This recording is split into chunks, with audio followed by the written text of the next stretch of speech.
અને હાલ તો મોટા સમાચાર સામે આવી રહ્યા છે। ગાંધીનગરમાં ઘરમાં છુપાઈ રહેલા આરોપીઓને પોલીસે પકડી પાડ્યા છે। પોલીસે ઘરના દરવાજા તોડીને આરોપીઓને ઝડપ્યા છે। જી હા, ઘરમાં છુપાઈ ગયા હતા આરોપી, જો કે તેમને કઈ રીતે ઘરમાંથી પકડી પાડવામાં આવ્યા છે।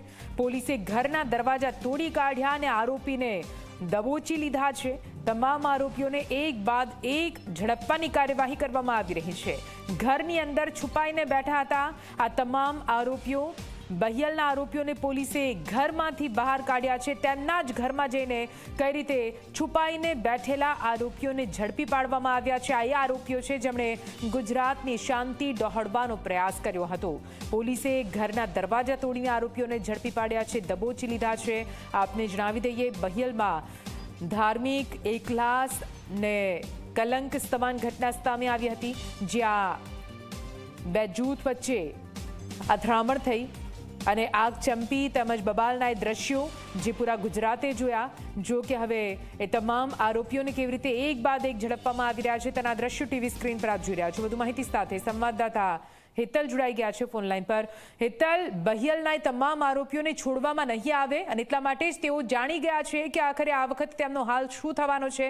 ભલે છુપાઈને બેઠા હોય, ઘરમાંથી પકડીને બહાર કાઢવામાં આવી રહ્યા છે। હેતલ, જી નિધિ, ચોક્કસ એવું કહી શકાય કે જે પ્રકારે બેગામના બહિયલ ગામમાં આખો મામલો બીચક્યો હતો અને નવરાત્રીમાં ગરબા રમતા ખેલૈયાઓ ઉપર પથ્થરમારો કર્યો હતો, સ્વાભાવિક છે કે તેનાથી કાયદો હાથમાં જે લોકોએ જે તત્વોએ અસામાજિક તત્વોએ લીધો છે એ અસામાજિક તત્વોને પોલીસ છોડવાના મૂડમાં નથી। સ્વાભાવિક છે કે જે પ્રકારે અત્યાર સુધી 70 થી 75 લોકોને રાઉન્ડ અપ કરી લેવામાં આવ્યા છે અને ઘણા એવા નામો પણ પોલીસના હાથમાં આવ્યા છે કે જેઓ સામે નથી આવ્યા પણ ક્યાંક ને ક્યાંક ઘરમાં જઈને છુપાઈ ચૂક્યા છે। એવી વિગતો પોલીસને હાથમાં આવતા ઘરના દરવાજા તોડીને પણ પોલીસે તેઓને ઘરમાંથી ખેંચી કાઢ્યા છે। સ્વાભાવિક છે કે કાયદામાં રહેશો તો ફાયદામાં રહેશો, આ રણનીતિ જે ગુજરાત પોલીસની છે એ અંતર્ગત પોલીસ હવે સામાજિક તત્વોને સીધી રીતે પડચો બતાવી રહી છે। જી બિલકુલથી આભાર હેતલ પૂરી માહિતી માટે। તો આપ આ દ્રશ્યો જોઈ રહ્યા છો, મોબાઈલ કેમેરામાં આ પૂરી ઘટના કેદ કરવામાં આવી છે। દ્રશ્યો ટીવી સ્ક્રીન પર આપ જોઈ રહ્યા છો, જ્યાં બહિયલના આરોપીઓને કેવી રીતે ઘરમાંથી પકડીને બહાર કાઢીને તેમને દબોચવામાં આવી રહ્યા છે તેના દ્રશ્યો છે।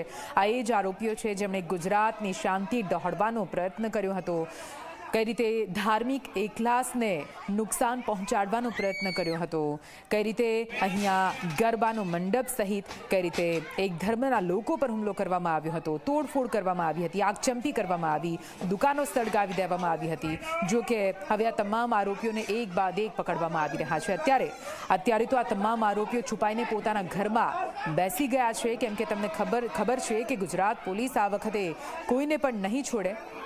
એક કડક સંદેશ ચોક્કસથી હાલ તો ગુજરાત દ્વારા તમામ અસામાજિક તત્વોને આપવામાં આવી રહ્યો છે અને એટલા માટે જ ડરનો માહોલ હાલ તો બહિયલના તમામ આરોપીઓમાં પણ જોવા મળી રહ્યો છે ને એટલા માટે જ તેઓ હવે આ પૂરી કરતૂતને અંજામ આપ્યા બાદ ઘરમાં છુપાઈને બેસી ગયા છે। જો કે કેવી રીતે ઘરમાં છુપાયેલા આ તમામ આરોપીઓને એક બાદ એક પકડીને બહાર કાઢવામાં આવી રહ્યા છે તેના દ્રશ્યો।